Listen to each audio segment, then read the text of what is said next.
Good morning, everyone. Am I audible? Yes, ma'am. Yes, ma'am. Yes, ma'am. Okay. तो कल की class में सभी लोगों को ऑसिलेटर समझ में आया या नहीं आया, उस कोई भी डाउट हो तो प्लीज बताइए। और आज हम लोग उसी को आगे एक्सटेंड करने वाले हैं। थोड़ा सा रिवाइज करें तो ऑसिलेटर क्या होता है। ऑसिलेटर एक ऐसी डिवाइस है which is used for generating wave form and most basic wave form which is sinusoidal in nature. वो जनरेट करने वाली डिवाइस होती है। और इसको डिजाइन कैसे किया जाता है, इसको डिजाइन करने का तरीका, दो तरीके से इसको बना सकते हैं। एक है लीनियर ऑसिलेटर, दूसरा है नॉन लीनियर ऑसिलेटर। और अभी जो हम लोग पढ़ रहे हैं वो है नॉन लीनियर ऑसिलेटर। क्यों? क्योंकि नॉन लीनियर ऑसिलेटर में हम लोग फीडबैक का कॉन्सेप्ट यूज करते हैं। और इसमें हम एक फॉरवर्ड पाथ में एम्पलीफायर लेते हैं एंड फीडबैक पाथ में फीडबैक नेटवर्क लेते हैं। एंड ये जो फीडबैक नेटवर्क है, ये नेटवर्क फ्रीक्वेंसी सेलेक्टिव नेटवर्क होता है। मतलब एक ऐसा नेटवर्क जिसमें कि फ्रीक्वेंसी डिपेंडेंट एलिमेंट लगे होते हैं, जैसे कि कैपेसिटर या इंडक्टर, जिसकी वजह से ओवरऑल जो सर्किट मेरा बन करके आता है, मतलब कंप्लीट फीडबैक नेटवर्क जो बन करके आता है, वो पूरा का पूरा एक ऐसा नेटवर्क होता है जो एक पर्टिकुलर फ्रीक्वेंसी पे डिपेंडेंट होता है। और फ्रीक्वेंसी डिपेंडेंट इसे इंटेंशनली बनाया जाता है। क्यों? क्योंकि यही वो फ्रीक्वेंसी है जिस पे हमें ऑसिलेशन मिलेगी। सो बेसिकली जो चेंज है वो वही फ्रीक्वेंसी सिलेक्टिव नेटवर्क की वजह से है। हम एम्पलीफायर भी पढ़ चुके हैं, बट उस केस में हमने उसे लीनियर डिवाइस के फॉर्म में पढ़ा है। लीनियर डिवाइस के फॉर्म में पढ़ा है, पर यहाँ पर हम इसे नॉन लीनियर डिवाइस के फॉर्म में पढ़ रहे हैं। ये डिफरेंस सिर्फ इसलिए आया है क्योंकि अब हम फ्रीक्वेंसी डिपेंडेंट हो चुके हैं इन case of oscillator, that's why. ये पॉइंट क्लियर है सभी को?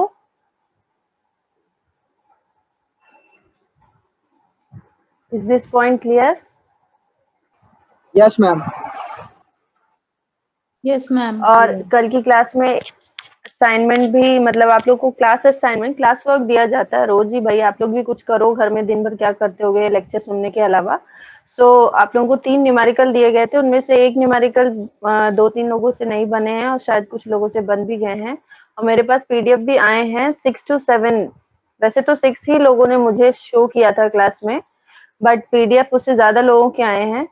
जो लोगों ने शो नहीं किया है उन्हें सेंड करने की बिल्कुल जरूरत नहीं है। Please don't send. अब ऐसा मत मानिएगा कि अब मेरे को सेंड ही करना है पीडीएफ बना करके और हर दिन नए नए पीडीएफ आप भेजते रहे मुझे। जिस दिन के लिए बोला जाए बस उसी दिन अगर आप कर सकते हैं then it is very good, और नहीं कर सकते हैं तो उसके बाद एफर्ट डालने की जरूरत नहीं है। जब तक टाइमलाइन है तभी तक एफर्ट डालिए।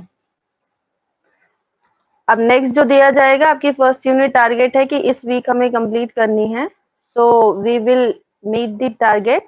और उसके बाद होगा आप लोगों का एक क्विज और साथ में न्यूमेरिकल भी, जिसमें कि हम लोग गेट के भी क्वेश्चन लेंगे। और मे बी मंडे या संडे मंडे ऐसा हम लोग प्लान कर सकते हैं, क्योंकि क्लासेस लगने, कॉलेज खुलने का तो कोई चांस ही नहीं बनता। आप लोगों को भी पता होगा सिचुएशन कैसी चल रही है। बेटर है कि आप सभी लोग घर से ही पढ़े। It is very good opportunity कि हमें ओलंपस पे बहुत अच्छे से क्लास लेने और आप लोगों को क्लास अटेंड करने का मौका मिल रहा है। आपकी क्लासेस अफेक्ट नहीं होंगी। अपन कंटिन्यू करते हैं। ऑसिलेटर में हम लोगों ने टाइप्स ऑफ ऑसिलेटर देखा। Types of oscillator, yes ma'am, जैसे आप न्यूमेरिकल देती हैं उस टाइप के न्यूमेरिकल कौन यस, सी बुक में हम प्रैक्टिस कर सकते हैं? क्या बहुत सारी बुक्स में थोड़ा हाई लेवल के ये आपको सेम न्यूमेरिकल गायकवाड़ में मिलेगा। गायकवाड़ का ही न्यूमेरिकल है ये बेटा। अच्छा आपका मैम, 80% सिलेबस गायकवाड़ से कवर हो रहा है। ओके मैम, ठीक है। ठीक है। ऑलमोस्ट सारे न्यूमेरिकल, ओपैम के भी न्यूमेरिकल हम लोग आगे देखेंगे, डिफरेंशियल एम्पलीफायर के देखेंगे। All these numericals are from Gaikwad only, क्योंकि आपका 80% सिलेबस गायकवाड़ बुक से है। बाकी रेफरेंस बुक जो है वो तो है ही, क्योंकि ईडीसी, एनालॉग सर्किट्स एंड इसके बाद जो आप सब्जेक्ट्स पढ़ेंगे, मे बी आपको वो इलेक्ट्रॉनिक्स के सब्जेक्ट्स ना लगे, but they are from electronics, क्योंकि बेसिक जो आप सर्किट्स है अब यहाँ पे पढ़ चुके हैं। अब आगे जाएंगे तो आपको और हायर लेवल के सर्किट्स मिलेंगे, जो कि अगर अभी समझ नहीं आ रहा है तो बाद में तो बिल्कुल गारंटीड है कि बिल्कुल समझ नहीं आएगा। बेटर कि अभी से समझना स्टार्ट कर दें। टाइप्स ऑफ ऑसिलेटर हम लोग देख रहे थे। टाइप्स ऑफ ऑसिलेटर में सबसे पहले ऑडियो फ्रीक्वेंसी ऑसिलेटर आते हैं, then radio frequency oscillator. Audio frequency oscillator में जो फ्रीक्वेंसी की रेंज है वो है 20 हर्ट्ज टू 20 किलो हर्ट्ज, जिसमें कि सबसे पहला ऑसिलेटर हमने जिसका नाम जो अभी आज हम लोग पढ़ने वाले हैं वो है RC phase shift oscillator. Concept अपना फीडबैक वाला कॉन्सेप्ट ही अप्लाई हो रहा है, which is our basic concept, मतलब कि एक फॉरवर्ड पाथ होगा, एक फीडबैक पाथ होगा। फॉरवर्ड पाथ में एक एम्पलीफायर लगा हुआ होगा, जैसा कि आप लोग ये डायग्राम बहुत बार देख चुके हैं, ऐसा डायग्राम। सो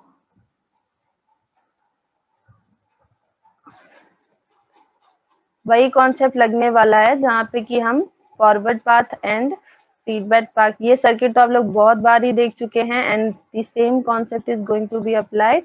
ये हमारा आउटपुट है, ये यहाँ पे हम इनपुट दे रहे हैं। डिफरेंस क्या आ जाता है फ्रॉम एम्पलीफायर कि ये जो फीडबैक है ये पॉजिटिव होता है और यहाँ पे हमें इनपुट रिक्वायर्ड नहीं होता है। ऐसा क्यों नहीं हो, ऐसा क्यों है? क्योंकि हमने कल की क्लास में ये एस को एक्सेस ले लेते हैं, this is X I and this is X F. So यहाँ इन केस ऑफ ऑसिलेटर हमने पॉजिटिव फीडबैक लिया है और ऑसिलेटर के केस में input is not that much required. क्यों? क्योंकि यहाँ पे जो फीडबैक गेन होता है वो इंफिनिटी हो जाता है। यस, इनफाइनाइट हो जाने की वजह से output is finite irrespective of the input. That means आप खुद देखिए कि आपको ऑसिलेटर का आउटपुट क्या चाहिए। आपको ऑसिलेटर का आउटपुट कुछ नहीं चाहिए, बस एक फिक्स्ड वेव फॉर्म, मतलब फिक्स्ड आउटपुट एम्पलीट्यूड की वेव फॉर्म चाहिए, ऐसा कुछ।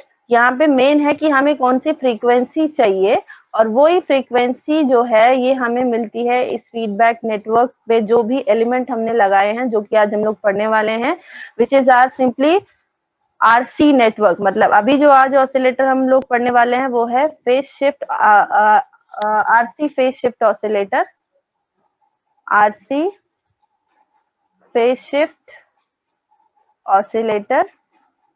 दिस इज दी ऑसिलेटर जो आज हम लोग पढ़ने वाले हैं। इसमें जो फीडबैक नेटवर्क होगा, क्योंकि फॉरवर्ड पाथ में तो ओपैम यूज करने वाले हैं, ओपैम सिंपली जो अभी तक हमने यूज किया है वही कॉन्सेप्ट लगेगा, या तो इन्वर्टिंग ओपैम होगा या नॉन इन्वर्टिंग ओपैम होगा। और एक और चीज कल की क्लास में हमने पढ़ी थी विच वॉज बार्कहाउज़न क्राइटेरिया। मतलब किसी भी ऑसिलेटर को डिजाइन करने के लिए हमें दो क्राइटेरियाज को मैच करना इंपॉर्टेंट होता है। अगर ये क्राइटेरियाज मैच नहीं करेंगे तो ऑसिलेटर डिजाइन नहीं कर सकते हैं। वो क्राइटेरिया क्या है? वो क्राइटेरिया ये है कि ये जो फीडबैक पाथ, ये जो फीडबैक कंप्लीट एक लूप बन रहा है, उस लूप का जो गेन है A beta should always be equals to 1 and phase of this loop gain should be equals to 0 degree और 2n pi। 2n pi में n is equals to 0, 1, 2 we can put up to any value।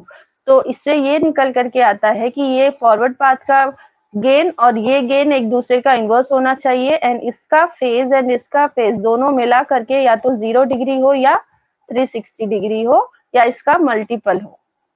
ठीक है, ये दो criteria बहुत ही important criteria है। आपको competitive exam में भी डायरेक्ट पूछ ली जाती है, किसी भी तरीके से घुमा करके ट्रिकी बना करके पूछ लिया जाता है, but it is up to you, आप इसको आइडेंटिफाई कर पा रहे हैं या नहीं। सो आज जो हमें पढ़ना है वो है आरसी फेज शिफ्ट ऑसिलेटर। इसमें नया ये है कि ये जो फीडबैक पाथ में नेटवर्क लगने वाला है वो नेटवर्क कैसा नेटवर्क है? वो एक आरसी नेटवर्क है। दैट मीन्स यहाँ पे जो है हम एक आर और सी का नेटवर्क लेंगे। तो अब देखते हैं कि वो नेटवर्क कैसा होगा। ठीक है,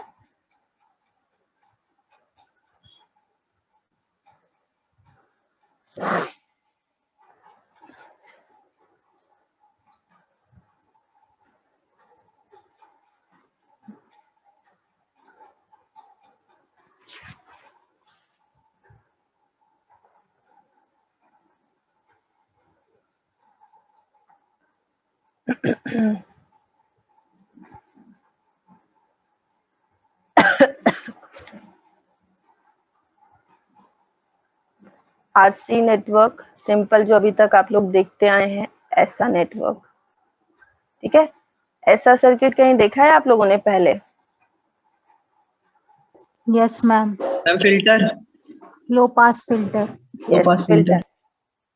दिस इज लो पास और हाई पास, ध्यान से देखिए। Ma'am high pass filter. Yes, it is high pass filter, not low pass. When we take output across the capacitor, then it is low pass filter. When we take output across the resistor, then it is high pass filter. ठीक है, ये बहुत अच्छी बात है, आप लोग identify कर पा रहे हैं। जो लोग नहीं आइडेंटिफाई कर पा रहे हैं, प्लीज अपना बेसिक थोड़ा क्लियर करिए, क्योंकि अभी टाइम है बेसिक्स पढ़ने का। बाद में भी आपको यही लाइन बोली जाएगी जो मैं भी बोल रही हूँ कि बेसिक्स पढ़िए, बट इट इज लाइक कि आप 50 साल होने के बाद अब कोई स्कूल नहीं जाना चाहता ना, तो उस टाइम पे आपको बेसिक्स पढ़ने में बहुत ज्यादा प्रॉब्लम होगी। सो बेटर कि अभी से आप अपना बेसिक्स क्लियर करते चले, स्ट्रॉन्ग करते चले। ये सर्किट आप लोग पहले पढ़ चुके हैं, फर्स्ट ईयर से ही आप लोग फैमिलियर हो रहे हैं इस सर्किट से, which is simple RC network. Network में भी आप लोगों ने बहुत बार ऐसे सर्किट्स को सॉल्व किया होगा, अगर कोशिश करी होगी सॉल्व करने की। तो आरसी नेटवर्क में यहाँ पे आपसे ज्यादातर क्या पूछा जाता है कि या तो हम इसके क्रॉस एक सोर्स पुट कर देते हैं, मतलब नेटवर्क में तो कंप्लीट एक सोर्स लगा देंगे, वीआई सोर्स लगा देंगे, देन आपको इसके क्रॉस का आउटपुट पूछा जाएगा। सिमिलरली यहाँ पे भी इनपुट में वोल्टेज सोर्स लगा दिया और यहाँ पे आउटपुट पूछा जाएगा। और इन case of analog circuits and specially for this feedback network, हम इसका क्या पैरामीटर चेक करते हैं, हम इसका गेन देखते हैं beta, and which is equals to ratio of output to the input, जो कि बीटा के केस में क्या होता है, फीडबैक आउटपुट होता है एंड इनपुट क्या होता है, आउटपुट वोल्टेज। बट अभी ये अगर हम सिर्फ इस नेटवर्क को ले, तो इस नेटवर्क में हमें निकालना होगा वी नॉट बाय वी इन, जिसकी वैल्यू क्या हो जाएगी, क्योंकि हम आर और सी की यूनिट क्या होती है, फैरेड होती है, आर की यूनिट ओम होती है, तो हम डिफरेंट यूनिट्स को एक साथ सॉल्व नहीं कर सकते। So we need to convert this C into X C, जिसकी यूनिट होती है ओम। ठीक है, तो एक्सी की वैल्यू को क्या पुट करते हैं, minus j one upon j omega, हाँ 1 अपॉन जे ओमेगा सी और minus j by omega C, या इसको ही फिर आगे हम इसी को क्या बोल देते हैं, मतलब ये आपकी यूनिट कन्वर्ट हो गई ओम में। अब ये दोनों ही क्वांटिटीज इम्पिडेंस हो गई हैं, मतलब एक तो रेजिस्टेंस है, दूसरा भी इम्पिडेंस फॉर्म में आ गया जिसकी यूनिट ओम है। अब हम इसको सिंपल वोल्टेज डिवीजन लगा करके सॉल्व कर सकते हैं। वोल्टेज डिवीजन जो कि दो रेजिस्टेंसेज जब सीरीज में कनेक्ट होते हैं, तो हम एक अलग अलग रेजिस्टेंसेस के अक्रॉस अलग अलग वोल्टेज को डिटरमाइन करते हैं, उससे हमारा V naught by V in निकल आएगा। किस तरीके से, V naught is equals to क्या हो जाएगा, आर इंटू हमारा सोर्स क्या है, V I into R by R plus 1 upon j omega C, ऐसा कुछ। ठीक है, ये वोल्टेज डिवीजन क्लियर है सभी को? Yes ma'am. ठीक है, और इसके बाद फिर क्योंकि हम एनालॉग सर्किट्स पढ़ रहे हैं और हम फीडबैक नेटवर्क पढ़ रहे हैं, तो हमें ये चीज ध्यान में रखनी है कि जो भी इक्वेशन होगी हमें इस फॉर्म में लानी है, 1 प्लस ए बीटा, मतलब यहाँ पे डिनोमिनेटर में जो भी टर्म प्रेजेंट है उसे 1 में कन्वर्ट करना है। और ऐसा हम इंटेंशनली करते हैं। इंटेंशनली क्यों करते हैं कि क्योंकि हम इसको एक पोल, ये हमारा एक पोल है, और पोल को हमें ये देखना होता है कि ये किस साइड में है, राइट हैंड साइड में या लेफ्ट हैंड साइड में। तो अगर यहाँ पे भी कोई क्वांटिटी प्रेजेंट होगी तो अल्टीमेटली उसे हमें रिमूव करके ये देखना ही होगा कि ये माइनस में जा रही है या प्लस में, मतलब लेफ्ट हैंड में जा रही है या राइट हैंड में। तो इसलिए यहाँ पे जो इसको डिनोट करने का तरीका होता है वो 1 plus A beta, that means जो अभी हमारी इक्वेशन आई थी, output voltage is equals to input voltage into R by R plus 1 upon j omega C. इसको हम सिंपली कन्वर्ट कर सकते हैं इस तरीके से, V naught by V I is equals to, R को अगर कॉमन ले लिया जाए तो ये हो जाएगा 1 upon 1 plus j omega R C, and this is the simple gain of that RC network जो अभी आप लोगों ने देखा। अब ये तो गेन है, गेन की अब हमें दो वैल्यूज निकालनी है, एक तो इसका मैग्नीट्यूड, मैग्नीट्यूड मतलब mod of this A value, and second is the phase. क्यों? क्योंकि हम फीडबैक नेटवर्क डिजाइन कर रहे हैं जहां पे कि इसका गेन और फेज दोनों ही पैरामीटर आएगा ना। यस, दोनों, ये आर यहाँ पे ये कैंसिल आउट किया है मैंने, सॉरी ये है नहीं। Yes ma'am. ठीक है, ये इक्वेशन होगी। इस इक्वेशन से अब हमें दो पैरामीटर निकालने होंगे। आप लोगों को पता होगा ए प्लस जे बी का मैग्नीट्यूड क्या निकालते थे हम लोग, मैग्नीट्यूड निकालते थे under root A square plus B square, ऐसा कुछ। एंड फेज क्या निकालते थे बताइए, tan इनवर्स b by yes, tan inverse B by A, tan inverse imaginary divided by real. तो इस केस में भी हमें ऐसा ही कुछ करना है। ये क्लियर है सभी को?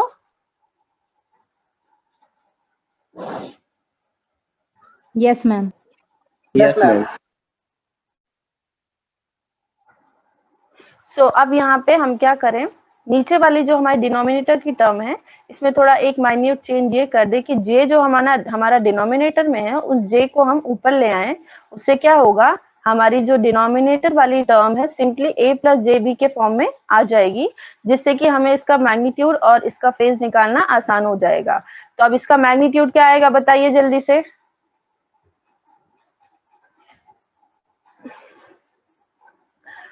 सिंपली डिनोमिनेटर आपको रैशनलाइज नहीं करना है, बिल्कुल ये मत सोचना कि अब इसको रैशनलाइज करें पूरा बनाएं, हाँ ऐसा कुछ नहीं करना है। और ये जो आप देख रहे हैं ना 1 plus 1 upon omega R C का होल स्क्वायर, सिंपल, ये क्लियर है। ये हो गया इसका मैग्नीट्यूड एंड फेज क्या हो जाएगा, फेज विल बी, क्योंकि ये पूरी टर्म डिनोमिनेटर में है तो ऊपर जाएगी तो नेगेटिव साइन आएगा, ठीक है। और tan इनवर्स, और यहाँ b बाय a करेंगे तो a तो सिंपली 1 है और -1 upon omega R C and this minus will be cancel out. लेकिन यहाँ पे भी कॉन्सेप्ट लगता है बेटा, थोड़ा सा डिटेल में, थोड़ा सा डीप में कॉन्सेप्ट यहाँ पे लगता है, यहाँ जो कि मैंने नहीं लगाया है और आप लोगों को, आप में से कुछ को हो सकता है पता भी हो कि ये जो इक्वेशन है ये कौन से क्वाड्रेंट में है और कौन से क्वाड्रेंट में होने के बाद ये नेगेटिव साइन बाहर आता है। तो वहां पे एक में 180 माइनस होता है, एक में सिंपल माइनस बाहर आ जाता है। तो ये मैं आप लोगों पे छोड़ रही हूँ क्योंकि ये अभी इस टाइम का टॉपिक नहीं है। ये अगर आप लोग गेट पॉइंट ऑफ व्यू से पढ़ रहे हो तो जहां भी ये चीज आती है, सी ये दिख रहा है सभी को कि हमने क्या किया, फेस के लिए हम ये वाली जो टर्म है, फेस के लिए जो भी डिनोमिनेटर की टर्म होती है वो ऑटोमेटिकली, जैसे क्या होता है जब भी थीटा डिग्री और थीटा डिग्री ऐसे थीटा 1 एंड थीटा 2 ऐसे होते हैं तो इसको हम क्या लिखते हैं इन टर्म्स ऑफ फेज, ये सिंपली क्या हो जाता है ऐसा कुछ, ये पता है सभी को ना। डिनोमिनेटर वाली टर्म आपकी नेगेटिव में आ जाती है, तो क्योंकि यहाँ पे जो हमारा डिनोमिनेटर में 1 minus j by omega R C present है तो ये क्या हो जाएगा minus tan inverse 1 upon omega R C, मतलब पूरी की पूरी डिनोमिनेटर की टर्म ये नेगेटिव साइन के साथ ऊपर आ जाएगी। और क्योंकि यहाँ पे b भी जो है, ये जो b टर्म है विथ नेगेटिव साइन है, तो यहाँ पे ब्रैकेट के अंदर भी tan inverse minus B by A होगा और minus 1 upon omega R C हो जाएगा। ये क्लियर है सभी को। और फिर ये माइनस और ये माइनस कैंसिल आउट होंगे और ये ओवरऑल फेज जो हमें मिलेगा, this phase will be equals to phi is equals to tan inverse 1 upon omega R C. ये दो पॉइंट क्लियर है सभी को, कोई डाउट तो नहीं है किसी को? कोई डाउट हो तो बताइए कि ये कैसा आया है, क्योंकि ये आप लोगों को डिराइव करना आना चाहिए। अभी आप एक नेटवर्क देख रहे हैं, अभी हमें ऐसा ही 3 कैस्केडेड नेटवर्क लेना है और फिर उसका गेन निकालना है and that will be the real task जो आप लोगों को करना है। यस मैम, समझ आ गया। ठीक है। सो अब देखो, अब यहाँ पे एक तो मैथमेटिकली आपने डिराइव कर लिया, but electronics point of view से अब हमें इस इक्वेशन को थोड़ा सा एनालाइज करने की जरूरत है। ऐसा क्यों? क्योंकि अब हम लोग पढ़ने जा रहे हैं कि इससे हमें फेस को अचीव करना है 180 डिग्री। ठीक है, हमारा टारगेट क्या है कि हमें ये जो फेस की इक्वेशन मिली है, इस फेस की इक्वेशन से हमें 180 डिग्री फेस को अचीव करना है। Is it clear? Yes ma'am. ठीक है, तो जो अब हमारी इक्वेशन आई है देखिएगा आप लोग, phi is equals to tan inverse 1 upon omega R C, this is the equation. Yes ma'am, इसका मतलब जो एम्पलीफायर लिए हैं वो इन्वर्टिंग होगा? वो तो बिल्कुल देखेंगे, वो इन्वर्टिंग ही होगा, but when we will be studying RC phase shift oscillator वहां पे ये क्लियर हो जाएगा, वो इन्वर्टिंग ही होगा, आप सही बोल रहे हो। बट अभी यहाँ पे हम सिर्फ एक आरसी नेटवर्क लेकर के चल रहे हैं कि आरसी नेटवर्क को थोड़ा सा एनालाइज कर ले, क्योंकि हम इस नेटवर्क का यूज करने वाले हैं as a feedback network in overall oscillator.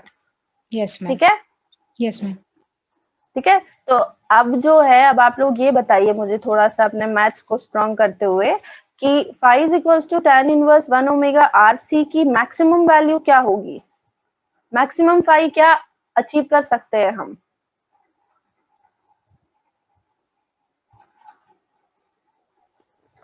Maximum phase है मतलब एंगल वैल्यू 90। ओके, और कोई? Anyone else please? 90 मैम। कोई और भी बताइए भाई, सब मैथ्स में 90 सबको क्लियर है? 90 है? कोई 180, 30, 60, मतलब जैसे जैसे एंगल होते हैं, tan 30, tan 60, tan 45, tan 90, tan 180, क्या हो सकती है मैक्सिमम वैल्यू?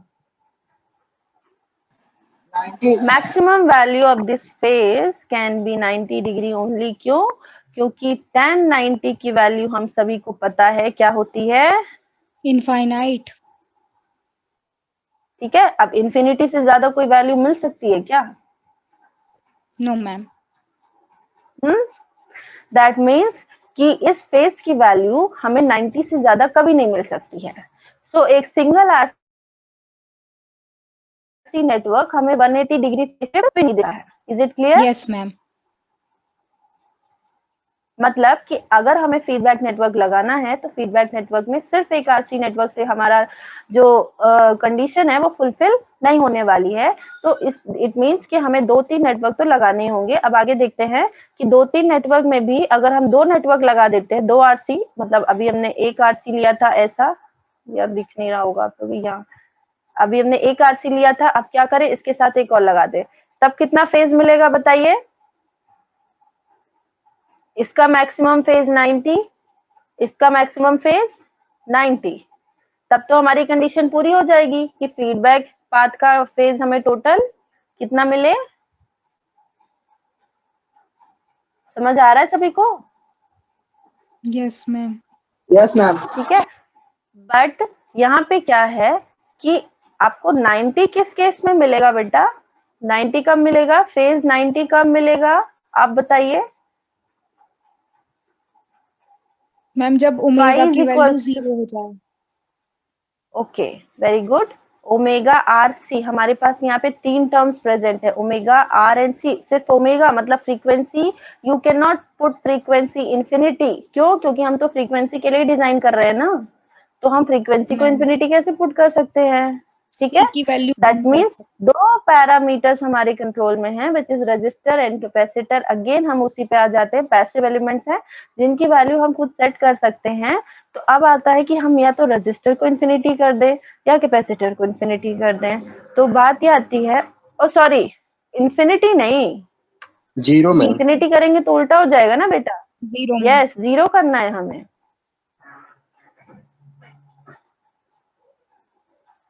जीरो करना है। क्यों? क्योंकि यहाँ पे क्या है, tan इनवर्स इन्फिनिटी कब आएगा? जब 1/0 होगा। 1/0 मतलब फ्रीक्वेंसी को 0 हम पुट कर नहीं सकते हैं, डीसी से हम डील कर नहीं रहे हैं, तो आर एंड सी को हमें 0 करना है। तो प्रैक्टिकली ये 0 तो हम कर नहीं सकते हैं कि आर को शॉर्ट कर दे या कैपेसिटर को शॉर्ट कर दे। Is it possible? नहीं कर सकते हैं। दैट मीन्स इनकी वैल्यूज को हम क्या करें, वेरी स्मॉल वैल्यू का हम पुट करते हैं। ये क्लियर है? वेरी स्मॉल वैल्यू का पुट करने से क्या होगा कि हमें 90 डिग्री मैक्सिमम फेज जो है वो नहीं मिल करके उससे कुछ कम फेज मिलेगा, और उससे कुछ कम, मान लीजिए आपको 80 मिल गया, 70 मिल गया, तो अगर सिर्फ हम 2 स्टेज लगा रहे हैं तो एट दी मैक्स हमें 70 फिर तो 140 हो पाएगा। हमारा टास्क कंप्लीट नहीं हो पाया। दैट मीन्स सिर्फ 2 नेटवर्क से हमारे फीडबैक नेटवर्क की जो फेज की रिक्वायरमेंट है वो फुलफिल नहीं होगी, तो हमें एक और स्टेज को ऐड करना ही पड़ेगा फॉर आवर कन्वीनियंस, ताकि हम इस स्टेज को ऐसे डिजाइन करें कि ये 60 डिग्री फेज दे, ये 60 डिग्री फेज दे एंड ये भी 60 डिग्री फेज दे, और ओवरऑल फेज इस आरसी नेटवर्क से हमें कितना मिलेगा, 180 डिग्री, और जिससे कि हमारे फीडबैक पाथ का जो फेज की रिक्वायरमेंट है 180 डिग्री। क्यों? क्योंकि फॉरवर्ड पाथ में हम इन्वर्टिंग ओप एम्प लगाएंगे या तो फिर कॉमन एमीटर एम्पलीफायर मतलब सिंपल कॉमन एमीटर बीजेटी लगाएंगे, तो उसका भी फेज आप लोगों को पता होगा कि वो 180 डिग्री फेज शिफ्ट देता है कॉमन एमीटर एम्पलीफायर। तो वहां भी प्लस 180 होने से ओवरऑल लूप गेन का जो फेज हो जाएगा वो कितना हो जाएगा, 360 डिग्री। Is it 360। क्लियर? ये पॉइंट क्लियर हुआ सभी को? Yes ma'am. इस वजह से हम आरसी नेटवर्क यूज करेंगे और 3 स्टेजेस का आरसी नेटवर्क यूज करेंगे। तीन स्टेजेस का आरसी नेटवर्क यूज करने की वजह से हमें टोटल फेज जो है 180 डिग्री मिलेगा। ये क्लियर है सभी को? अब आप लोग पूछ सकते हैं यहाँ पे कि हाई पास मोड में क्यों यूज कर रहे हैं, why we are not using this mode. ये तो मैं आप लोगों से पूछूंगी, फिर आप लोग बताइए कि ये क्यों नहीं यूज कर रहे हैं। और ये अगर आप लोगों को बताना है तो सिंपल आप लोग क्या निकालिए, वी नॉट बाय वी इन निकालिए। और वी नॉट बाय वी इन निकालेंगे तो वो क्या आ जाएगा, आपको ये सिंपल जे ओमेगा आरसी दिखेगा। ये जे ओमेगा आरसी दिखने का मतलब है कि फेज आपको कितना मिलेगा, फेज मिलेगा tan इनवर्स ओमेगा आरसी। अब अगर tan इनवर्स ओमेगा आरसी इसकी इनवर्स इक्वेशन मिल रही है तो tan इनवर्स इंफिनिटी के लिए आपको ओमेगा को इंफिनिटी या आर को इंफिनिटी या सी को इंफिनिटी पुट करना पड़ेगा। और प्रैक्टिकली अगर देखा जाए तो प्रैक्टिकली आपको क्या करना पड़ेगा, फेज को अगर आपने आरसी नेटवर्क को लो पास मोड में पुट कर दिया, मतलब आरसी नेटवर्क अभी जो हम हाई पास मोड में ले रहे हैं उसे अगर हमने लो पास मोड में पुट कर दिया तो उस केस में हमें जो फेज की इक्वेशन मिलेगी वो ये मिलेगी। और यहाँ पे हमें ओमेगा तो हम इन्फिनिटी पुट कर नहीं सकते हैं, तो आर और सी की वैल्यूज को बहुत ज्यादा रखना पड़ेगा, very large. But practically we can not put very large value of resistances and capacitances. क्यों? क्योंकि आपको पता है कि आपका सर्किट बल्कि हो जाएगा higher value of the capacitor को पुट करने से। So this is not the best way to design the oscillator. और इसीलिए जो आरसी नेटवर्क यूज किया जाता है वो इस मोड में यूज किया जाता है, मतलब वो हाई पास मोड में यूज किया जाता है। Is it clear? Yes ma'am. Ma'am एक डाउट है। यस मैम ये 60 डिग्री कैसे आ रहा है? अब ये 60 डिग्री बेटा मैथमेटिकल वैल्यू, tan इनवर्स 60 की वैल्यू क्या होती है बताइए, tan 60 की वैल्यू √3। ठीक है। अब आपको मैथमेटिकली √3 अचीव करना है तो क्या करेंगे, tan inverse 1 omega R C is equals to √3 कर दीजिए, उसे इक्वेट करिए, सॉरी 60 कर दीजिए। और इस तरीके से आपको ओमेगा आर सी की एक वैल्यू मिल जाएगी। और एक वैल्यू मिलने से आप क्या कर लेंगे, उसकी मैथमेटिकल वैल्यू को डिराइव करेंगे और इस तरीके से हम उसको सेट कर सकते हैं। और इसी को बोलते हैं डिजाइनिंग। Okay ma'am. ठीक है, ये वाला पॉइंट क्लियर हुआ कि हम सी एंड आर को इस तरीके से क्यों नहीं यूज कर रहे, क्योंकि उस केस में हमें आर और सी की बहुत ज्यादा वैल्यूज पुट करनी होगी which is practically not feasible, इसलिए हम इसे इस तरीके से नहीं यूज करते हैं। दूसरा एक और क्वेश्चन हो सकता है आप लोगों के माइंड में आना चाहिए कि why we are using RC network, why we are not using R L network, मतलब हम इंडक्टर के साथ क्यों नहीं यूज कर रहे हैं। आया किसी के दिमाग में? आया किसी के दिमाग में? मैम आपने नहीं कल ही आया? बताया था कि आरएल क्यों नहीं यूज करते हैं, वो क्या आप बताएंगी। क्यों नहीं यूज करते हैं? क्योंकि एल जो है बहुत ज्यादा बल्कि होता है। अभी आप लोगों को दिख रहा होगा सिंपल एक सर्किट दिख रहा है, आरएल सर्किट पीडीएफ में। Yes ma'am. ठीक है, ये जो आरएल सर्किट है यहाँ पे भी हमने simple V naught by V निकाला है और इसकी भी फेज की इक्वेशन निकाली है जैसा कि अभी तक निकाला था। उस केस में भी अगर आपको इन्फिनिटी वैल्यू चाहिए तो उस हिसाब से आपको एल को ज्यादा, आर को 0 ऐसे पुट करना है। बट क्योंकि इंडक्टर और भी ज्यादा बल्कि होता है, आपने इंडक्टर का सबसे ज्यादा यूज कहाँ देखा है बताइए, अभी तक आपने जहाँ भी देखा है इंडक्टर वहां कहाँ देखा है बताइए। ट्रांसफॉर्मर में। Yes, transformer. और ट्रांसफार्मर का साइज छोटा नहीं होता है, ट्रांसफार्मर इज वेरी बल्कि। क्यों? क्योंकि वहां पे इंडक्टिव कॉइल्स होती हैं। सो इंडक्टर आप देखेंगे पूरे इलेक्ट्रॉनिक डिवाइसेस में, आप जहां भी देखेंगे हम कैपेसिटर से डील कर लेते हैं, we use capacitor but we don't use inductor. क्यों? क्योंकि इंडक्टर का जैसे ही पिक्चर में आता है तो ऑटोमेटिकली सर्किट का साइज और साथ ही साथ मैग्नेटिक इफेक्ट्स। क्यों? क्योंकि इंडक्टर प्रेजेंट है तो वहाँ मैग्नेटिक फील्ड भी प्रेजेंट होगी और कैपेसिटर के साथ इलेक्ट्रिक फील्ड प्रेजेंट होती है, आप सभी को पता है, थोड़ा बहुत तो पता होगा, इलेक्ट्रोस्टैटिक्स एंड मैग्नेटोस्टैटिक्स सभी ने पढ़ी होगी 12th में। तो मैग्नेटिक इफेक्ट्स और जो साइज ऑफ द सर्किट है वो बहुत ज्यादा बढ़ जाता है and cost is also proportionally increase, और इसीलिए हम एल आर कॉम्बिनेशन को यूज नहीं करते हैं। But yes, LC combination use किया जाता है। क्यों एलसी कॉम्बिनेशन यूज किया जाता है? क्योंकि जैसे ही हम higher level of the frequency पे जाते हैं, मतलब 20 किलोहर्ट्ज से ज्यादा पे जाते हैं, तो वहां पे जब हमें ज्यादा फ्रीक्वेंसी रेंज की रिक्वायरमेंट है तो एल और सी का कॉम्बिनेशन यूज किया जाता है और इसलिए हम वहां पे एलसी सर्किट यूज करते हैं। ना कि आरसी सर्किट। सो ये कुछ चीजें हैं फीडबैक नेटवर्क की जो आप लोगों को क्लियर होंगी। अब हम लोग आगे पढ़ने जा रहे हैं। अब हमारे जो एक्चुअल टॉपिक है which is RC phase shift network phase shift oscillator. ये सर्किट सभी को दिख रहा है? सर्किट विजिबल है सभी को? Yes ma'am. Yes ma'am.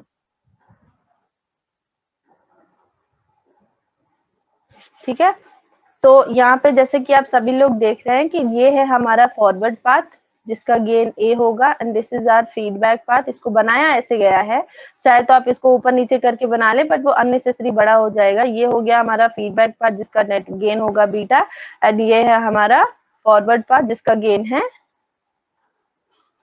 ए। तो अब हमें दो चीजें निकालनी है जैसा कि हम पहले ही कंडीशन पढ़ चुके हैं। एक तो ए हमें पता है, ए पता है सभी को, फॉरवर्ड पाथ का गेन सभी को पता है, gain of the inverting op amp या तो फिर gain of the voltage shunt feedback amplifier, बताइए। यस मैम, माइनस RF याद बाय नहीं आ रहा R1। है? यस, ठीक है, ये गेन हमें पता है, we have already derived, but इसका गेन हमें नहीं पता है। सो आज सभी लोग नोट डाउन कर लीजिए, दिस इज योर HW मतलब होमवर्क, कि आप लोगों को निकालना है बीटा। कैसे निकालना है ये मैं बताऊंगी, बट अभी के लिए क्योंकि आपको सिंगल स्टेज का बता दिया गया है, सिंगल स्टेज का सभी को बता दिया गया है ना, बट अब कैस्केडेड मोड में अब आपको नेटवर्क का कॉन्सेप्ट लगा करके बेटा आपको इसमें नहीं अलग से एक सर्किट बना लेना जिसमें कि CR 3 लगे हुए, यहाँ पे आप V in कर लेना, यहाँ V नॉट कर लेना and then determine the V naught by V in which will be your beta. क्यों? क्योंकि बीटा से ही आपकी क्या वैल्यू आने वाली है। एक बार अगर आपका बीटा आ गया तो अब आपको ए बीटा से कंडीशन को पुट करने से RF और R1 का रिलेशन मिल जाएगा, समझ रहे हैं? क्योंकि A beta is equal to 1 तो हमें पता है, that means A is equal to क्या वैल्यू आएगी, 1 अपॉन बीटा। जो भी आपका बीटा आएगा वो क्या हो जाएगा, 1 अपॉन बीटा। और ए तो हमें ऑलरेडी पता है कि क्या है, RF बाय R1। तो इस तरीके से आपको RF और R1 में एक रिलेशन मिलेगा और जिससे कि हम ये कंप्लीट सर्किट को डिजाइन कर सकते हैं। Is this point clear? Yes ma'am. Yes ma'am. ठीक है, तो अभी यहाँ जो आरसी नेटवर्क है इसको हम लोग समझ लेते हैं। यहाँ फॉरवर्ड पाथ में एक इन्वर्टिंग ओप एम्प लगा हुआ है जो कि गेन प्रोवाइड कर रहा है हमें -RF बाय R1, और उसके बाद फीडबैक पाथ में आरसी लैडर नेटवर्क लगा हुआ है। लैडर नेटवर्क आप लोग सभी को पता होगा, लैडर नेटवर्क जिसमें कि CR का कॉम्बिनेशन लगा हुआ है लैडर के फॉर्म में, इसलिए इसको लैडर नेटवर्क बोलते हैं। ये जो आरसी नेटवर्क है इसको इस तरीके से बनाया गया है, इसको इस तरीके से हमने कनेक्ट किया है कि ये 180 डिग्री फेज दे, और ये तो ऑलरेडी हमें पता है कि ये 180 डिग्री फेज शिफ्ट देता ही है, और ये 180 डिग्री फेज शिफ्ट देगा। टोटल फेज शिफ्ट जो हमें मिलेगा वो मिलेगा 360 डिग्री, और इस तरीके से बार्कहाउज़न क्राइटेरिया के दोनों कंडीशंस मैच हो जाएंगी। ठीक है, तो अब जो यहाँ पे हमें निकालना है वो ये निकालना है कि सस्टेन्ड ऑसिलेशन के लिए ये जो फीडबैक नेटवर्क लगा हुआ है उस फीडबैक नेटवर्क का गेन निकालना है, जो कि यहाँ पे आप लोग को दिखेगा ऐसे। ये सर्किट दिख रहा है सभी को, सिंपल फीडबैक का है। यहाँ पे कहीं भी आपको इनपुट लगा हुआ नहीं दिखेगा कि एक्सटर्नल इनपुट हमने लगाया है, हमने सिंपल फीडबैक वाला जो पॉइंट है उसको उठा करके इनपुट में कनेक्ट कर दिया है। यहाँ से कोई ऐसा एक्सटर्नल इनपुट कनेक्ट नहीं किया है। ठीक है, ये क्लियर है सभी को? दैट मीन्स कि जो हमारा VF है वही क्या है, VI है। Is it clear? क्लियर है सभी को? ठीक है, ये आपको रीड नहीं करना है बेटा, आप रीड करके खुद से पढ़ सकते हो। बाकी जो मैं एक्सप्लेन कर रही हूँ वो यही लिखा हुआ है कि यहाँ पे आपको जो नेटवर्क है ये इंडिविजुअल सेक्शन ये देता है, ये गेन प्रोवाइड करता है, इसको 180 डिग्री फेज शिफ्ट देना है। पर अब जो यहाँ पे टास्क है वो ये टास्क है कि ये है हमारा beta network, this is our beta network, और ये बीटा नेटवर्क का हमें निकालना है फेज और गेन। ठीक है, तो उसकी जो वैल्यू ये तो आप लोगों को निकालना है, ये आप अपने खाली टाइम पे निकालेंगे। बाकी क्लास के बाद जो आपको टाइम मिलता है, थोड़ा बहुत भी मिलता तो होगा ही पूरा दिन में, तो उस टाइम पे आप लोगों को इस नेटवर्क को सॉल्व करके V F by V naught निकालना है, which will be your beta, और उसकी इक्वेशन आएगी, क्योंकि यहाँ पे सी और आर दोनों लगे हुए हैं, तो उसकी जो इक्वेशन आएगी वो एक्स प्लस जे वाई के फॉर्म में आएगी। ये ध्यान में रखना है, मतलब कि एक इमेजिनरी टर्म, एक रियल टर्म आएगी, दूसरी इमेजिनरी टर्म आएगी। और आपकी कन्वीनियंस के लिए मैं बता दूं कि आप लोग इसको लाप्लास में कन्वर्ट करके करेंगे सॉल्व। कैसे करेंगे सॉल्व? जे ओमेगा को एस सी रख, ये जो आरसी नेटवर्क दिख रहा है, यस, सी को सिंपल आप क्या कर देंगे, सी को आप पुट कर देंगे 1/SC, आर आर ही रहेगा, 1/SC हो जाएगा, और 1/SC, और इस तरीके से आप V नॉट बाय वी इन या VF बाय वी नॉट निकालेंगे। जब VF बाय वी नॉट निकालेंगे तो S वाली टर्म को आपको जे ओमेगा पुट कर देना है। S को जब आप जे ओमेगा पुट करेंगे तो ओवरऑल इक्वेशन आपकी रियल और इमेजिनरी में आ जाएगी। रियल और इमेजिनरी में लाने के लिए आपको पता है कि जो भी नीचे की डिनोमिनेटर में प्रेजेंट है उसको रैशनलाइज करो, रैशनलाइज करोगे तो नीचे वाला तो ऑटोमेटिकली स्क्वायर फॉर्म में आ जाएगा। ऊपर में आपको एक तो रियल मिलेगा, दूसरा इमेजिनरी, देन इमेजिनरी को अलग करना है एंड रियल को अलग करना है, और इमेजिनरी को अलग और रियल को अलग करना है, क्योंकि आपको पता है कि इस बीटा का फेज आपको कितना रखना है, 180 डिग्री, और अगर इसका फेज 180 डिग्री है तो इसका जो इमेजिनरी टर्म है वो ऑटोमेटिकली 0 हो जाएगा। क्यों? क्योंकि e to the power 180 degree की वैल्यू होती है, वहां पे कोई j टर्म प्रेजेंट नहीं होती है। ठीक है? Yes ma'am. सो यहाँ पे अब आप लोगों को क्या करना है, जब आपका रियल और इमेजिनरी में डिवाइड हो जाएगा तो इमेजिनरी पार्ट को 0 से इक्वेट करेंगे। जब इमेजिनरी पार्ट को 0 से इक्वेट करेंगे तो हमें वो ऑसिलेशन की फ्रीक्वेंसी मिलेगी जिसपे कि ये ऑसिलेटर ऑसिलेट करने वाला है, and which is equals to 2 pi RC under root 6। ठीक है? सी, ये आप लोगों को एग्जाम में डिराइव नहीं करना है, ये मैं आप लोगों के एक्सरसाइज के लिए डिराइव करवा रही हूँ। एग्जाम में आपको सिंपल ये पुट कर देना है, मतलब ये एक्सप्लेन करके कि this is the RC ladder, जिसका कि हम लोग इस तरीके से निकालेंगे, ये होगा बीटा, और इसका जो जब हम लोग इमेजिनरी पार्ट इक्वेट करेंगे 0 से तो हमें जो एफ नॉट वैल्यू मिलने वाली है वो ये वैल्यू होगी। मतलब आपको सिंपल इसको रट के जाना है, और इसको डिराइव नहीं करना, क्योंकि इसको जब आप इस आरसी लैडर को डिराइव करेंगे तो ये ऑटोमेटिकली 2 पेज 2.5 पेज का आने वाला है। एक बड़ा नेटवर्क का है, उस नेटवर्क में आप केबीएल का या केसीएल का कॉन्सेप्ट लगाएंगे, उसके बाद वी नॉट बाय वी निकालेंगे। सो उसको आपको एग्जाम में नहीं करना है, बट क्योंकि आपको पता होना चाहिए कि हाँ यही वैल्यू आ रही है या नहीं, इसलिए आपको डिराइव करना है। सो जो एफ नॉट आया है इमेजिनरी पार्ट को 0 करने के बाद, अब हम इस एफ नॉट की वैल्यू को वापस से उठा करके जब इसमें रखेंगे तो आपको बीटा की एग्जैक्ट वैल्यू मिल जाएगी, and which is equals to -1/29। ये क्लियर है सभी को? बीटा की ये वैल्यू मिलने वाली है सभी को जब आप लोग इस एफ नॉट वैल्यू को इस इक्वेशन में पुट करेंगे तो। ये क्लियर है? Is it clear? Yes, ma'am. Ma'am ये लास्ट Yes, ma'am. वाला बस रिपीट कर दीजिए। क्या करना है, अगर जब आपकी एफ नॉट की वैल्यू आ जाएगी तो इस एफ नॉट की वैल्यू को उठा करके आपको बीटा की जो इक्वेशन आई थी रियल प्लस इमेजिनरी, उस इक्वेशन में पुट कर देना है। तो जैसे ही आप इस फ्रीक्वेंसी को इस इक्वेशन में पुट करेंगे तो सारी imaginary terms automatically cancel out हो जाएंगी। क्यों? क्योंकि ये ऑलरेडी इमेजिनरी टर्म को 0 करके आई हुई फ्रीक्वेंसी है।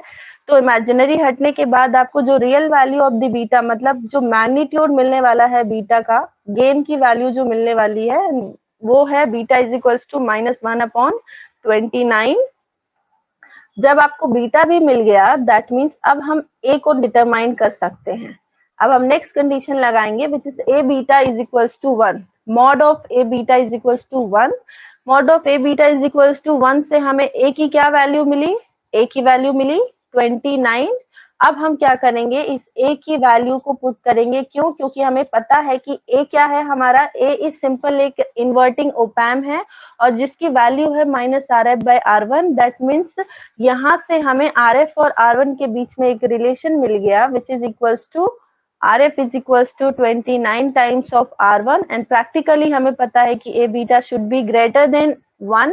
सो प्रैक्टिकली RF मतलब फीडबैक पाथ में जो रजिस्टर लगा हुआ है इन्वर्टिंग ऑप एम्प के, उसकी वैल्यू R1 से 29 टाइम्स ज्यादा होनी चाहिए। Is it clear? यस। और इस तरीके से आपका पूरा ऑसिलेटर डिजाइन हो जाता है, जहां पे कि आपने फीडबैक पाथ और फॉरवर्ड पाथ दोनों ही पाथ के रेजिस्टेंसेस की वैल्यू को सेट कर दिया है। और इस पूरे के पूरे ऑसिलेटर में अगर आप देखेंगे तो यहाँ पे हमने क्या किया हुआ है कि जो R और C की वैल्यू है उनको हमने फिक्स कर दिया है, इसलिए ये एक फिक्स्ड फ्रीक्वेंसी का ऑसिलेटर है, फिक्स्ड फ्रीक्वेंसी ऑसिलेटर है। और अगर आपको इस फ्रीक्वेंसी को चेंज करना है, दैट मीन्स आपको ये जो RC लैडर लगा है उसमें R और C की वैल्यूज को चेंज करना है। और R और C की वैल्यूज वो भी एक बार नहीं चेंज करनी है, 3-3 लैडर लगे हुए, मतलब 3-3 सर्किट्स लगे हुए हैं, तो इन तीनों में R और C की वैल्यूज को चेंज करना है। दैट मीन्स कि एक डिफिकल्ट टास्क है। So we can not change easily the frequency of oscillator, तो इसलिए इसको बोलते हैं फिक्स्ड फ्रीक्वेंसी का ऑसिलेटर। ये क्लियर है सभी को? Yes ma'am. ये पॉइंट क्लियर है? चलो ठीक है। तो नेक्स्ट ये आपका कंप्लीट करता है RC phase shift oscillator. Next oscillator अब हम लोग पढ़ने वाले हैं। नेक्स्ट ऑसिलेटर है वेन ब्रिज ऑसिलेटर। इस RC फेज शिफ्ट ऑसिलेटर में किसी को कोई doubt? RC phase shift oscillator में किसी को कोई डाउट? एनीवन?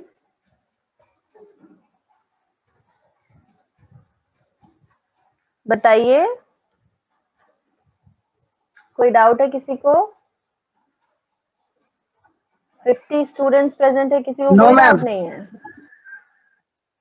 चलो अच्छी बात है। तो next is when bridge oscillator.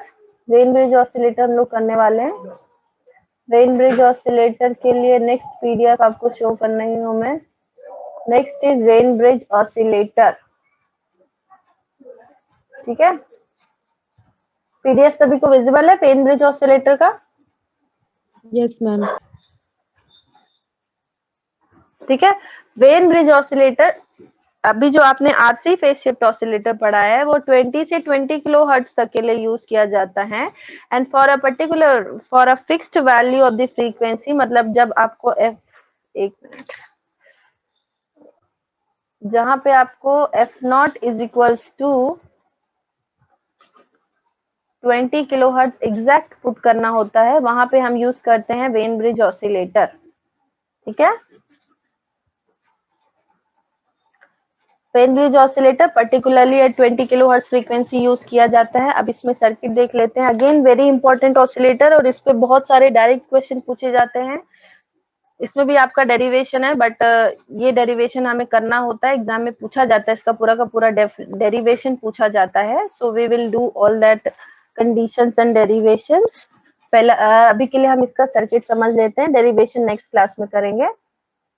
Circuit ये है, सबसे पहले तो वेन ब्रिज ऑसिलेटर होता क्या है। वेन ब्रिज ऑसिलेटर एक ऐसा ऑसिलेटर है जो कि फिक्स फ्रीक्वेंसी पे वर्क करता है, और ये बैलेंस्ड ब्रिज की कंडीशन को यूज करता है। बैलेंस्ड ब्रिज की कंडीशन, ब्रिज आप लोगों ने लास्ट सेमेस्टर में AMI में पढ़े हैं, ब्रिजेस की कंडीशन क्या होती है और ब्रिज बैलेंस कब होता है। जब इसकी, बताइए, ब्रिज बैलेंस की कंडीशन क्या होती है, आप लोगों ने पढ़े हैं। ब्रिज बैलेंस की कंडीशन बताइए मुझे। Ma'am Z1 Z3 equal to Z2 Z4। Okay, मतलब आपने ऐसा कुछ बताया मुझे। बैलेंस कब होता है बेटा, ये भी तो बताइए।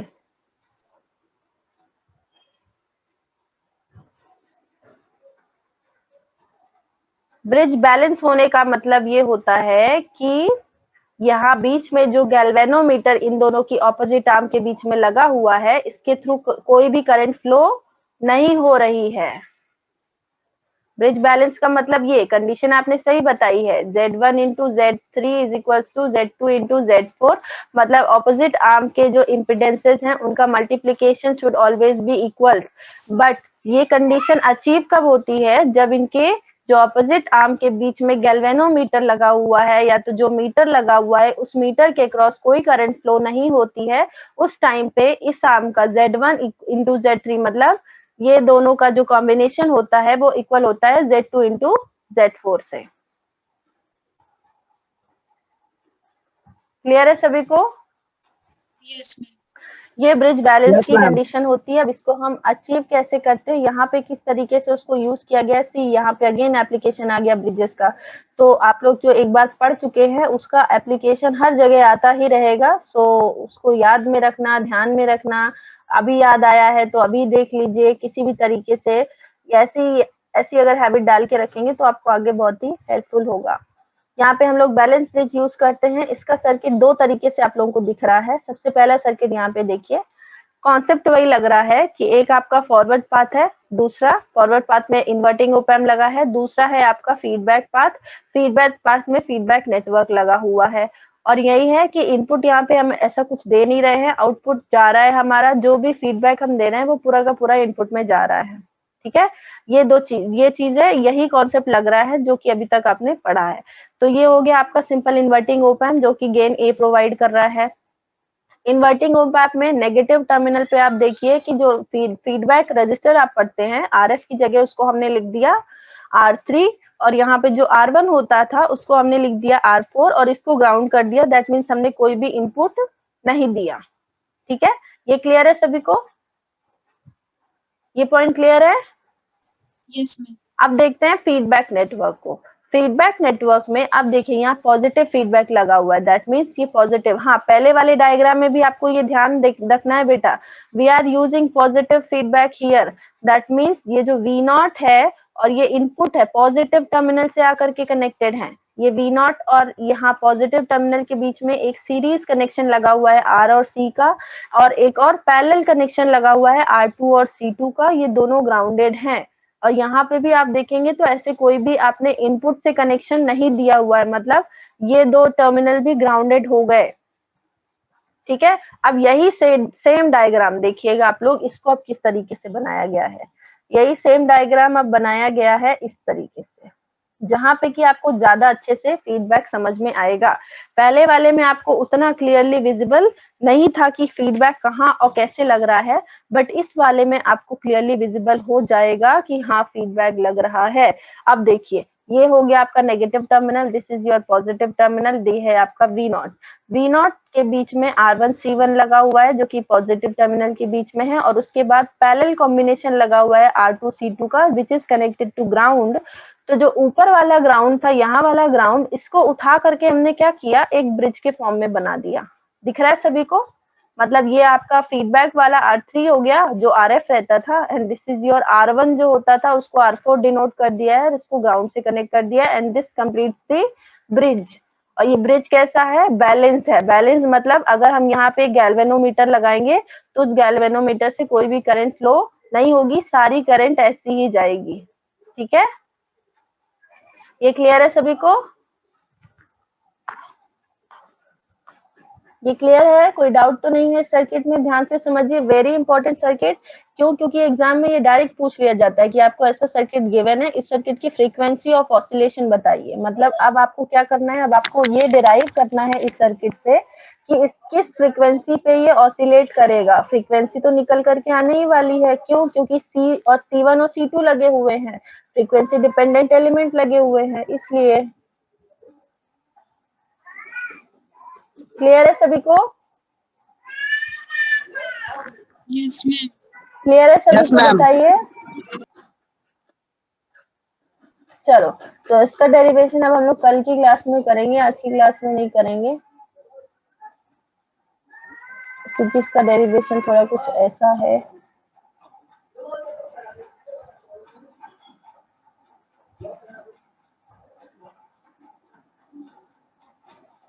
तो यहाँ पे अभी हम लोग लगाने क्या वाले, फिर भी थोड़ा सा एक समझ लेते हैं। यहाँ पे हम लोग क्या बैलेंस ब्रिज की कंडीशन को लगाने वाले हैं। तो इस जैसा कि सर्किट सभी को दिख रहा है, यहाँ पे V2 की वैल्यू क्या है?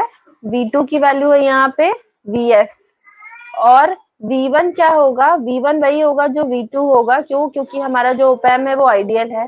तो V1 is equals to V2 is equals to क्या हो जाएगा?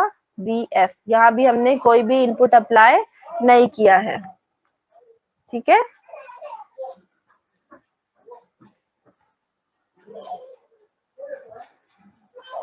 क्लियर है सभी को यहाँ तक का वेन ब्रिज ऑसिलेटर? इसका डेरिवेशन हम लोग आज मैं जानबूझ के नहीं करा रही हूँ, क्योंकि ये भी बड़ा है, अगर अभी कराने लगे तो आधे में ड्रॉप करना पड़ेगा और कल फिर से ही करना पड़ेगा। सो बेटर कि अगर आपको कोई डाउट हो आरसी फेज शिफ्ट ऑसिलेटर में तो बताइए, अदरवाइज कल की क्लास में हम लोग अब वेन ब्रिज का डेरिवेशन करेंगे एंड एलसी ऑसिलेटर स्टार्ट करेंगे। और आप लोगों को ये जो आज दिया गया है कॉम्बिनेशन ऑफ 3 आरसी नेटवर्क्स, इनका आपको आउटपुट और इनपुट का रेशियो निकालना है, जिससे कि आपको बीटा की वैल्यू निकल कर के आएगी और फ्रीक्वेंसी की वैल्यू। ये क्लियर है सभी को आज की क्लास के लिए? Yes, ma'am. ठीक है, so I am ending this class.